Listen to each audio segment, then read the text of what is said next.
Terima kasih teman-teman yang masih stay tune di channel Gusti Rangga dan selamat datang di channel ini. Beberapa waktu lalu gue sudah menjelaskan ke teman-teman semua atau sudah memberikan tutorial-tutorial ke teman-teman semua mengenai desain grafis, yang dimana teman-teman semua itu harus pelajari step by stepnya untuk menjadi seorang full-time freelancer seperti gue. Dan di video ini gue akan sedikit cerita tentang komputer impian gue, dimana ini gue sebelum membeli komputer ini gue mempunyai dilema, dimana gue mau membeli MacBook ROG atau komputer ini, dan pilihan gue jatuh pada komputer ini. Dan disclaimer, ini tidak disponsori dari produk manapun. Jadi ini pure gue review karena gue butuh komputer ini sebagai seorang full-time freelancer, desainer, dan juga sebagai content creator untuk editor video.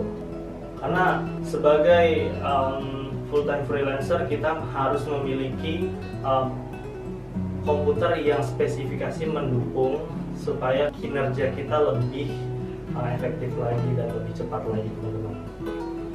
Dan gue akan tampilkan harganya sesuai dengan apa yang gue beli dari spesifikasi yang ada di depan teman-teman semua. Sebelum kita bahas masing-masing komponen ini, gue akan cerita sedikit tentang dunia freelance. Yang dibutuhkan oleh seorang freelancer adalah tentunya komputer. Kita harus memiliki prosesor yang cepat, yang supaya kebutuhan kita untuk mendesain dan juga kebutuhan kita rendering itu lebih cepat. Saat ini banyak sekali bermunculan merek-merek lain seperti AMD, yang dimana itu dikhususkan untuk gaming menurut gue pribadi. Satu-satunya prosesor yang cocok untuk seorang desainer dan editor adalah menurut gue pribadi masih Intel ya, dibandingkan dengan AMD. Ngomong-ngomong soal desain, sebenarnya untuk spesifikasi minimal untuk desain adalah Core i3 sudah cukup sebenarnya teman-teman, tapi gue saranin pribadi adalah kita menggunakan minimal Core i5 ke atas. Lalu yang kedua untuk graphic card. Nah sebenarnya untuk graphic card ini tergantung teman-teman menggunakan aplikasi apa. Tapi untuk gue pribadi, jika menggunakan Premiere Pro, gue menggunakan graphic card Nvidia GTX 1050 supaya renderingnya itu lebih cepat ya teman-teman. Lalu yang kemudian kebutuhan sebagai seorang desainer dan editing itu ada di RAM. Di sini gue menggunakan RAM yang menurut gue sudah cukup untuk editing serta desain. Gue menggunakan RAM 16 GB dari Team Elite. Tapi kalau kalian masih di Full HD, kalian cukup menggunakan RAM 16 GB atau naik sedikit jadi 32 GB ya teman-teman. Lalu yang kemudian ada di storage, teman-teman pasti membutuhkan storage yang kapasitasnya besar dan juga memungkinkan teman-teman untuk menyimpan lebih banyak file-file. Lalu sisanya teman-teman bisa membeli sesuai dengan kebutuhan teman-teman sendiri. Jadi spesifikasi minimal dari teman-teman itu sudah cukup. Jadi spesifikasi tidak terlalu tinggi karena ini komputer tidak dikhususkan untuk gaming dari gue pribadi, hanya untuk desain dan editing aja. Jadi teman-teman sesuaikan aja budget teman-teman dan juga spesifikasi yang minimal untuk teman-teman gunakan. Oke, kita akan review satu persatu komponen dari PC yang udah gue rakit ini. Yang pertama, gue menggunakan prosesor Core i5, dimana Core i5 ini menurut gue pribadi sudah cukup untuk membantu kinerja dari pekerjaan desain grafis serta editing. Karena prosesor merupakan komponen penting yang digunakan untuk melakukan banyak aktivitas yang dilakukan oleh si komputer ini. Tentunya teman-teman semua kalau prosesornya lebih dari Core i5 itu lebih bagus lagi, karena prosesor ini adalah sebagai otak dari komputer itu sendiri. Jadi ketika teman-teman memiliki prosesor yang lebih tinggi dari Core i5 itu juga lebih bagus, karena prosesor ini mampu melakukan kegiatan secara bersamaan. Semakin tinggi prosesornya akan semakin bagus untuk teman-teman melakukan kegiatan-kegiatan desain ataupun yang lainnya secara bersamaan. Yang kedua, gue menggunakan mainboard H410 MSI. Ini mainboard, sebenarnya mainboard itu bisa dari merek apa aja teman-teman, karena mainboard ini berfungsi sebagai penataan layout dari komponen-komponen yang teman-teman rakit ya. Ini jadi teman-teman bebas mau pilih dari merek apapun, itu yang penting dia kuat dan tahan lama. Lalu yang selanjutnya gue menggunakan RAM dengan kapasitas 16 GB, dimana 16 GB ini merupakan RAM yang tidak terlalu rendah dan juga tidak terlalu tinggi, tapi menurut gue pribadi cukup untuk spesifikasi yang gue mau. Gue menggunakan RAM 16 GB ini dari Team Elite. RAM ini merupakan suatu kebutuhan yang cukup penting karena RAM adalah untuk menyimpan sementara kegiatan-kegiatan yang sedang teman-teman lakukan, seperti teman-teman lagi rendering atau teman-teman lagi editor video atau teman-teman lagi desain. Dia merupakan suatu penyimpanan sementara yang kemudian nanti akan dialihkan kepada hard disk teman-teman semua. Lalu kemudian gue menggunakan SSD 120 GB dari Pioneer. Fungsi SSD juga penting karena SSD merupakan komponen yang digunakan untuk membaca dan menulis data yang sedang teman-teman lakukan.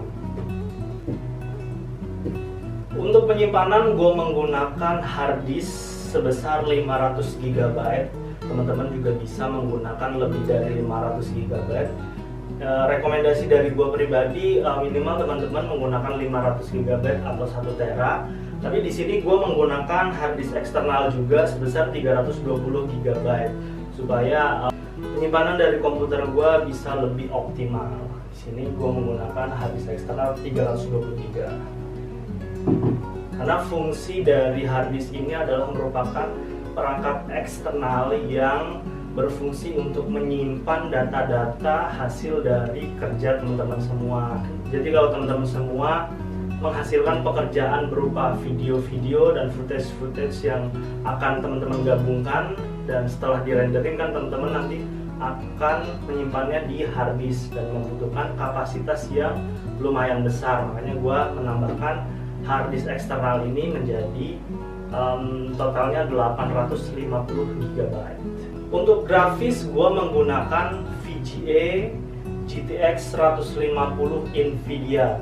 Ini digunakan supaya grafik dari desain gua atau grafik dari footage yang udah gua ambil dan gua olah menjadi lebih baik lagi. Karena fungsi dari VGA GTX 1050 Nvidia ini berfungsi merubah data digital ke layar monitor yang teman-teman bisa lihat nanti hasilnya. Dan juga saran dari gue pribadi, teman-teman juga menggunakan monitor yang memiliki resolusi yang tinggi supaya hasil dari kerja teman-teman bisa terlihat tajam grafiknya serta dari warnanya juga cerah. Dan selanjutnya merupakan komponen yang penting juga, yaitu power supply. Di sini gue menggunakan power supply Armageddon 300FX. Di mana power supply ini juga menjadi hal yang sangat-sangat penting buat teman-teman, karena ibaratnya manusia, power supply adalah jantung dari si komputer ini. Jadi power supply sebisa mungkin teman-teman pilih power supply yang mereknya bagus ya, supaya kestabilan dalam komputernya tetap terjaga. Berbicara dari sekian banyak tadi komponen lagi yang menurut gue penting adalah di sini casing. Casing merupakan satu komponen yang sebenarnya nggak terlalu spesifik harus seperti apa ya bagusnya. Cuma kalau gue pribadi, gue menggunakan casing dari Cubic Game yang menurut gue ini desainnya minimalis banget, minimalis serta elegan dengan warna putih dan memiliki kaca di sini yang bisa teman-teman buka untuk melakukan maintenance terhadap komponen-komponen di dalam. Ketika sudah berdebu dan sudah kotor, teman-teman bisa dilap, dan ini mudah banget buat maintenance-nya ya teman-teman. Makanya kenapa gue pribadi memilih yang bisa dibuka tutup seperti ini. Untuk speaker sih menurut gue pribadi, untuk teman-teman pasti mempunyai spesifikasi tersendiri mau seperti apa. Kalau gamers biasanya pakai earphone ya, tapi kalau gue pribadi gue pakai NYK nih yang suaranya juga nggak jelek-jelek amat. Yang penting ketika gue memutar video, suara outputnya itu terdengar jelas sih. Itu aja sih kalau dari gue untuk si speaker ini. Setelah berbicara output keluaran suara, kita juga harus memperhatikan output dari gambar. Gue menggunakan output Lenovo keluaran terbaru LED D24 yang menurut gua, dan setelah gua tes di saat gua beli itu grafiknya sudah tajam. Jadi teman-teman ketika sudah mendesain dan melakukan editing, teman-teman bisa melihatnya secara sempurna di output gambarnya. Jadi kalau gue pribadi, karena budget gue juga tidak banyak, gue menggunakan Lenovo LED D24. Lalu yang tidak kalah penting untuk inputnya, gue menggunakan keyboard gaming, sebenarnya keyboard gaming, tapi karena gue suka aja untuk keyboard ini karena memiliki LED lampu yang berwarna, supaya ketika gue lagi ngerjain sesuatu ada sensasi seperti gue jadi seorang gamers gitu. Sepertinya nyaman-nyaman aja sih. Gue biasanya dulu menggunakan Logitech, tapi Logitech menurut gue desainnya kurang modern ya teman-teman. Jadi gue menggunakan keyboard dari RGB yang gue pesan lewat Shopee waktu itu.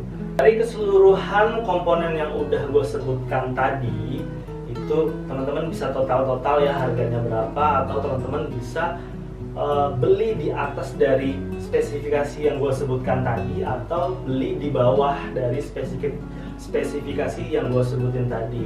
Tapi untuk spesifikasi yang di bawah dari yang gue sebutin tadi jangan terlalu jauh, karena kalau teman-teman untuk desain, teman-teman juga pastinya membutuhkan komputer yang fast respon ya, yang cepat, karena memudahkan teman-teman semua untuk menyelesaikan pekerjaan secara cepat. Apalagi untuk teman-teman yang gaming, komputer desain sekaligus buat gaming, gua saranin sih teman-teman menggunakan komputer yang spesifikasinya lebih tinggi sedikit dari yang gue beli ini. Mungkin itu aja review dari komputer yang udah gue rakit, supaya teman-teman punya gambaran dan teman-teman juga semoga menangkap apa yang gue maksud. Thank you for watching, sampai jumpa di video selanjutnya.